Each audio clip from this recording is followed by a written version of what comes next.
사도신경하심으로 신앙 고백하겠습니다.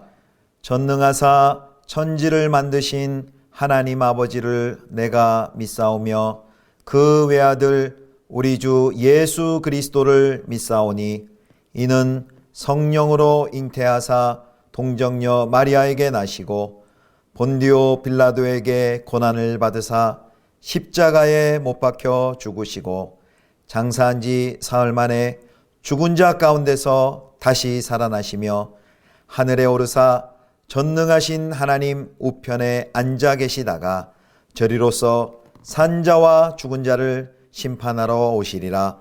성령을 믿사오며 거룩한 공회와 성도가 서로 교통하는 것과 죄를 사하여 주시는 것과 몸이 다시 사는 것과 영원히 사는 것을 믿사옵나이다. 아멘.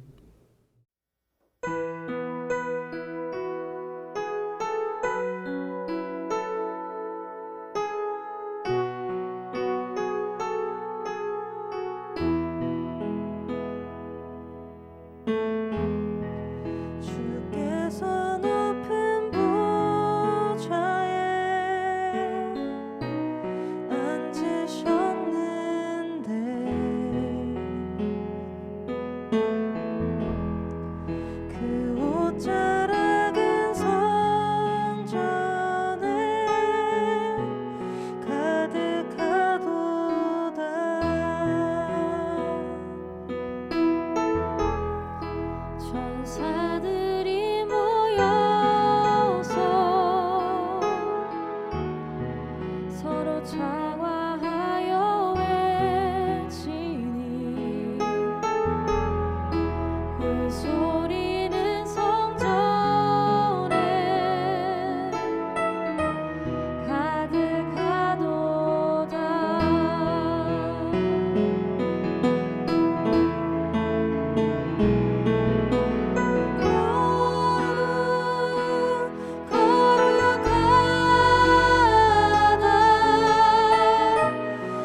아론의 두 아들이 여호와 앞에 나아가다가 죽은 후에 여호와께서 모세에게 말씀하시니라.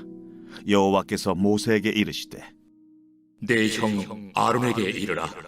성소의 휘장 안 법궤 위 속죄소 앞에 아무 때나 들어오지 말라. 그리하여 죽지 않도록 하라. 이는 내가 구름 가운데서 속죄소 위에 나타남이니라. 아론이 성소에 들어오려면 수송아지를 속죄제물로 삼고 순양을 번제물로 삼고 거룩한 세마포 속옷을 입으며 세마포 속바지를 몸에 입고 세마포 띠를 띠며 세마포 관을 쓸지니 이것들은 거룩한 옷이라.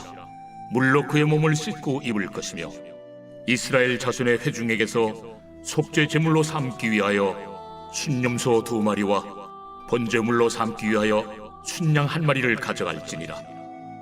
아론은 자기를 위한 속죄제의 수송아지를 들이되 자기와 집안을 위하여 속죄하고 또 그 두 염소를 가지고 회막문 여호와 앞에 두고 두 염소를 위하여 제비 뽑되 한 제비는 여호와를 위하고 한 제비는 아사셀을 위하여 할지며 아론은 여호와를 위하여 제비 뽑은 염소를 속죄제로 드리고 아사셀을 위하여 제비 뽑은 염소는 산채로 여호와 앞에 두었다가 그것으로 속죄하고 아사셀을 위하여 광야로 보낼지니라. 성도 여러분, 좋은 아침입니다. 오늘도 하나님의 은혜와 평강이 가득히 넘치기를 축복합니다. 오늘 본문은 레위기 16장 1절에서 10절까지 말씀으로 속죄제와 아사셀이라는 제목으로 하나님 말씀 함께 묵상하도록 하겠습니다. 레위기는 크게 두 부분으로 나뉘어집니다. 1장에서 16장까지가 제사법에 관한 거고요. 17장부터 마지막 24장까지가 이제 성결법에 관한 것입니다. 오늘은 그 제사법의 이제 마지막 장입니다. 16장 두 큰 주제를 마무리하는 장인데요. 특별히 16장 전체는 레위기의 중심을 이루는 대속죄제일, 대속죄제일에 대한 내용이 들어 있습니다.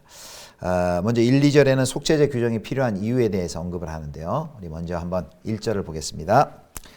아론의 두 아들이 여호와 앞에 나아가다가 죽은 후에 여호와께서 모세에게 말씀하시니라. 아멘. 이 16장 속죄일, 대속죄일에 대한 언급을 시작하면서 10장에 있었던 아론의 두 아들이 죽는 사건이 언급이 되네요. 그렇다면 이 16장과 10장이 긴밀하게 연결되어 있다는 것을 보여주고 있습니다. 그러면서 이제 2절에 아론이 지성소에 들어올 때 조심해야 될 그 사항을 언급을 하시는데요. 2절 보겠습니다. 여호와께서 모세에게 이르시되 내 형 아론에게 이르라. 성소에 휘장한 법궤 위 속죄소 앞에 아무 때나 들어오지 말라. 그리하여 죽지 않도록 하라. 이는 내가 구름 가운데에서 속죄소 위에 나타남이니라. 아멘. 여기 아무 때나 들어오지 않아서 죽지 않도록 하라라고 말씀하시는데요. 이제 마치 이 구절만 읽으면 1절에 나온 것처럼 아론의 두 아들들이 지성소에 아무 때나 들어가서 죽임을 당했나? 라는 그런 의문을 가질 수 있습니다. 그런데 나답과 아비후, 아론의 두 아들이 죽은 것은요, 우리가 10장 할 때도 살펴봤지만은 지성소에 이제 함부로 들어가려고 했다기보다는 다른 부를 가지고 분향했기 때문이다라고 우리가 살펴보았습니다. 분향은 그 성소 다음이 지성소인데 성소 안에 분향단을 뜻하기 때문에 그들이 성소를 지나 휘장 넘어 지성소에 들어갔다라고 단정하기는 어렵습니다. 그래서 여기서 이제 2절을 통해서 비교하려는 것은 지성소를 들어갔느냐라는 그 입장의 문제가 아니라 그들이 부주의하게 하나님 앞에 가려 했다는 점을 부각하고 있습니다.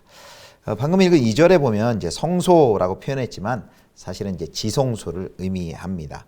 그 뒤에 설명을 보면 휘장 안 법궤 위 속죄소 앞에를 보면 이 성소는 지성소를 의미하는 것이죠.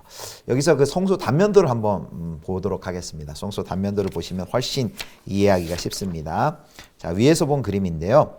이제 성막들이 전체가 있고요. 성막들 문을 들어간 번제단이 보이고 번제단 다음에 물두멍이 있죠. 이거는 이제 성막들에 있는 것이고, 자, 그 다음에 그 앞에 들어가면 이제 성막 문이 있고, 문으로 들어가면 여기가 이제 성소입니다. 성소 안에는 금등대, 진설상, 분향단이 있고요.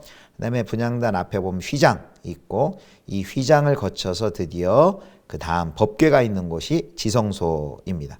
그리고 이제 지성소 안에 그 법궤 위에가 바로 언약궤인데요. 법궤 언약궤라 불리는데 언약궤 위에 뚜껑이 바로 속죄소입니다. 보통 시은좌라고 불리기도 하고요. 속죄소 위에는 두 그룹이 서로 연하여 속죄소를 가리고 있는데 사진을 한번 보시죠. 이 속죄소 사진. 예. 사진을 보시면은 거기 이렇게 궤가 언약궤가 있고요. 먼저 이동할 수 있도록 긴 나무 막대기죠. 바가 있고요. 그리고 그룹 둘이 날개를 잇대어 있고 그 언약궤의 뚜껑 부분이 바로 속죄소 시은자인데 여기 2절 말씀에 보면 바로 내가 구름 가운데서 속죄소 위에 나타남이라 라고 했습니다. 거기 하나님께서 좌정하시겠다라고 말씀하신 것이죠. 자, 바로 이제 1년에 한 번 이렇게 속죄 일에만 대제사장이 휘장을 지나서 송소 지나 휘장을 열고 들어가 지성소 거기 들어갈 수 있었습니다. 이날은 1년 내내 계속되어 온 성소에 그 쌓여있는 부정을 해결하고 또 이스라엘 백성 안에서도 해결되지 못한 죄를 한 번에 속죄하기 위한 이제 가장 거룩하고 중요한 아주 국가적인 속죄의 날이라고 영적으로 아주 대청소를 하는 날이라고 할 수 있습니다. 자, 그다음에 이제 3절부터 5절까지는 이 속죄일의 대제사장을 위한 준비의 내용이 나옵니다. 대제사장은 가장 먼저 자기 자신을 위한 속죄제물과 번제물을 바쳐야 했습니다. 속죄제물로는 바로 숫송아지를 그리고 번제물로는 순양을 준비해야만 했습니다. 속죄제를 드리는 규정은 4장에 레위기 4장에 잘 나와 있고요. 그리고 번제물은 1장 레위기를 시작하는 1장에 나와 있는데 그 규례를 따라서 자기 자신을 위해서 속죄제와 번제를 드립니다. 자, 이때 대제사장은 지성소에 들어가기 전에 화려한 대제사장의 의복을 벗습니다. 그리고 세마포로 만든 옷들로 다 갈아입습니다. 흰 세마포스로. 자, 4절입니다. 16장 4절. 거룩한 세마포 속옷을 입으며 세마포 속바지를 몸에 입고 세마포 띠를 띠며 세마포 관을 쓸지니 이것들은 거룩한 옷이라 물로 그의 몸을 씻고 입을 것이며 세마포로 된 속옷, 속바지, 띠 그리고 관입니다. 모두 세마포로 만들었습니다. 제사장은 지성소로 들어가기 전에 평소 제사 드릴 때는 화려한 제사장의 복식을 갖춰 입었는데 이 속죄일만큼은 흰색의 세마포옷으로 갈아입고 하나님 앞에 나아갑니다. 백성들 앞에서는 화려한 제사장의 의복을 입고 공무를 수행했지만 이 속죄일에 하나님 앞에 설 때는요, 이 세마포옷 굉장히 평범하고 밋밋한 옷입니다. 그것은 이 속죄일은 어느 날보다도 하나님 앞에 더 겸손하고 가난한 심령으로 대제사장이 서야 한다는 것을 보여주고 있습니다. 자, 그 다음에 이제 자기 자신을 위해 속죄제 번제를 드렸다면요, 이번에 이제 백성들을 위해서 속죄제물로는 수염소 2마리 그리고 번제제물로는 순양 1마리를 준비해서 드립니다. 순염소를 2마리를 준비하는 것은요, 둘이 2마리가 용도가 다른데요. 1마리는 번제단의 제물로 드리는 용도고요. 또 1마리는 이제 아사셀을 위해 잠시 뒤에 살펴보겠지만 광야로 보내기 위해 준비한 것입니다. 우리가 요 며칠간 11장부터 15장까지 정결 규례를 쭉 살펴봤지만요, 그 누구도 이 규례를 완벽하게 준수할 수가 없습니다. 제사장이든 백성이든 자신도 모르는 사이에 부정한 채로 제사를 드리는 일이 발생할 수밖에 없고 결국 그 부정함이 성막에 계속해서 쌓이게 됩니다. 그래서 바로 속죄일이 필요합니다. 1년에 하루, 보통 음력 7월 10일이라 하는데요, 하루 그 속죄일에 인간의 불순종으로 오염된 하나님의 성소를 깨끗하게 정결케 하는 속죄가 필요합니다.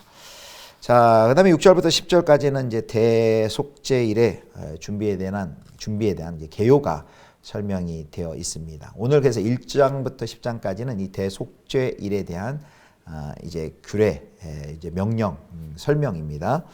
자, 대속죄일의 대제사장이 집례하고 이제 거행해야 될 일들이 쭉 이제 6절부터 10절까지 소개가 되는데요. 먼저 방금 우리가 살펴본 것 같은 내용들이 다시 나오는데 자기 자신과 집안을 위해 이제 속죄제로 소송아지를 드리고요. 여기 집안이라는 거 제사장들을 뜻하는 거겠죠. 그래서 가장 거룩한 지에 있는 대제사장이지만 역시 자기 먼저 자기 자신을 위해 속죄해야 할 그런 연약한 존재임을 보여주고 있습니다. 인간 대제사장의 연약함이죠. 아무리 대제사장이라 할지라도 자기 자신의 죄를 하나님 앞에서 먼저 해결해야 합니다. 그런데 우리의 대제사장이신 우리 주 예수 그리스도께서는 자신을 단번에 영원히 드림으로써 속죄를 완성하셨습니다. 오직 예수 그리스도의 보혈의 피로 인하여서 우리도 구속, 곧 죄사함을 얻게 됩니다. 히브리 7장 27절 말씀입니다. 그는 저 대제사장들이 먼저 자기 죄를 위하고 다음에 백성의 죄를 위하여 날마다 제사 드리는 것과 같이 할 필요가 없으니 이는 그가 단번에 자기를 드려 이루셨음이라. 아멘. 단번에 자기를 드려 이루셨음이라. 할렐루야. 예, 바로 예수 그리스도의 우리를 향한 속죄의 사역을 이렇게 말씀하십니다. 자, 계속해서 이제 대제사장의 속죄일에 하는 그 정결 예식을 보겠습니다. 자, 이제 두 번째, 이제 아론이 이제 염소 2마리를 이제 선택하고, 염소 2마리는 이제 제비를 던져서 용도가 있다 그랬죠. 한 마리는 이제 속죄 제물로 잡을 염소 1마리고요. 또 1마리는 이스라엘의 모든 죄를 전가해서 아사셀 염소로 보내기 위한 것입니다. 자, 10절 말씀을 보겠습니다. 16장 10절. 아사셀을 위하여 제비 뽑은 염소는 산채로 여호와 앞에 두었다가 그것으로 속죄하고 아사셀을 위하여 광야로 보낼지니라. 아멘. 여기 아사셀의 뜻에 대해서는요, 학자들마다 여러 견해가 있습니다. 몇 가지 소개하면요. 첫 번째는 이제 떠나보내는 염소를 뜻한다. 그런 해석이 있고요. 또 두 번째는 염소가 가게 될 그 외딴 곳, 그거 땅의 끝이라고 보는 견해도 있고요.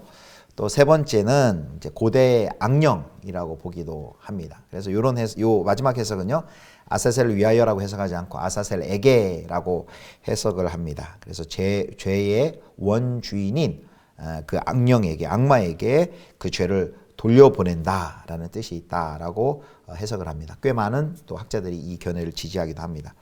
우리 새번역 성경에는 이렇게 번역을 해놨습니다. 새번역 성경을 제가 읽겠습니다.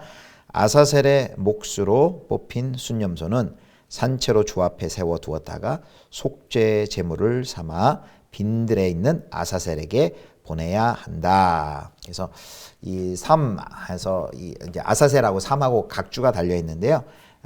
그것을 아사셀 이렇게 번역을 했습니다. 속죄의 염소를 이렇게 해놓고 그 뒤에 아사셀은 들 귀신의 이름하고 이렇게 해석을 했습니다. 아까 말한 그 세 가지 해석 중에 이제 3번 해석으로도 할 수 있다라는 것을 부연을 해놓은 것이죠. 하여튼 뭐 어느 해석을 취하든 분명한 것은요, 이 아사셀 염소는 이스라엘의 그 모든 죄를 다 짊어지고 사람들이 접근하기 어려운 땅으로 가서 거기서 죽음으로 이스라엘의 모든 죄가 소멸됐다는 사실을 상징적으로 알려줍니다. 그래서 영어 성경 NIV는요, 제거될 목적으로 광야로 보낸 염소라고 번역을 했습니다. 말씀을 오늘 정리하겠습니다.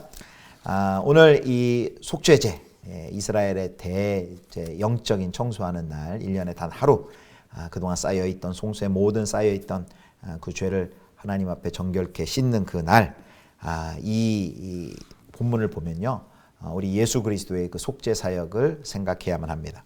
예수님은 속죄 제물이 되어 주셔서 자신의 피로 우리의 죄를 씻으시고 희생양이 되어서 우리 죄를 짊어지시고 성문 밖으로 추방당하셨습니다. 자, 히브리 13장 12절입니다. 그러므로 예수도 자기 피로써 백성을 거룩하게 하려고 성문 밖에서 고난을 받으셨느니라. 아멘. 자, 그리고 예수님께서는 이 속죄일은 이스라엘 백성들에게 매년 있었죠. 매년 이 속죄일을 통하여서 그들의 쌓여있던 그 평소에도 속죄제를 드리지만 1년에 한 번 국가적으로 속죄일에 정결케 되는 예식을 하는 아주 중요한 날인데, 매년 속죄일을 가져야 되는 것과는 달리 예수님께서는 단번에 그리고 영원히 우리를 위한 속죄일을 완수하셨습니다. 히브리 9장 12절입니다. 히브리서 9장 12절. 염소와 송아지의 피로 하지 아니하고 오직 자기의 피로 영원한 속죄를 이루사 단번에 성소에 들어가셨느니라. 아멘. 오직 자기의 피로 영원한 속죄를 이루사 단번에 성소에 들어가셨느니라 말씀하십니다. 예수님은 예수님의 속죄로 인해서 우리 모두가 단번에 그리고 담대히 하나님 앞에 나아갈 수 있게 되었습니다. 사랑하는 성도 여러분, 이 자격 우리가 은혜로 얻은 것이죠. 담대히 하나님 앞에 나아가는, 아론처럼 두려워 떨면서 나아가는 것이 아니라 담대히 얻은 자격입니다. 그리고 은혜로 얻은 담력입니다. 그리고 하나님이 주신 은혜로 주신 복된 기회입니다. 그래서 이 하나님께 담대히 나아가는 이 복된 은혜, 기회, 이 축복을 우리가 소홀히 여기지 마시고 늘 감사하며 찬미하며 주님께 나아가서 하나님이 주신 그 귀한 교제와 사랑과 사귐의 복된 관계를 하나님과 맺으실 수 있는 여러분 되실 수 있기를 주님의 이름으로 축복합니다. 기도하겠습니다. 하나님 아버지, 아들 예수 그리스도를 속죄 제물로 보내주시어 단번에 속죄를 이루어 주시고 영원한 속죄를 이루어 주심을 감사합니다. 하나님의 은혜로 받은 귀한 하나님 특권이요, 귀한 은혜이오니 이 특권을 소홀히 여기지 말고 당연히 여기지 말고 날마다 주님 앞에 나아가는 저희가 되게 하여 주옵소서. 우리 주 예수 그리스도의 이름으로 기도드립니다. 아멘. 주님 가르쳐 주신 기도하겠습니다. 하늘에 계신 우리 아버지여, 이름이 거룩히 여김을 받으시오며 나라의 임하옵시며 뜻이 하늘에서 이룬 것 같이 땅에서도 이루어지이다. 오늘날 우리에게 일용할 양식을 주옵시고 우리가 우리에게 죄 지은 자를 사하여 준 것 같이 우리 죄를 사하여 주옵시고 우리를 시험에 들게 하지 마옵시고 다만 악에서 구하옵소서. 대개 나라와 권세와 영광이 아버지께 영원히 있사옵나이다. 아멘.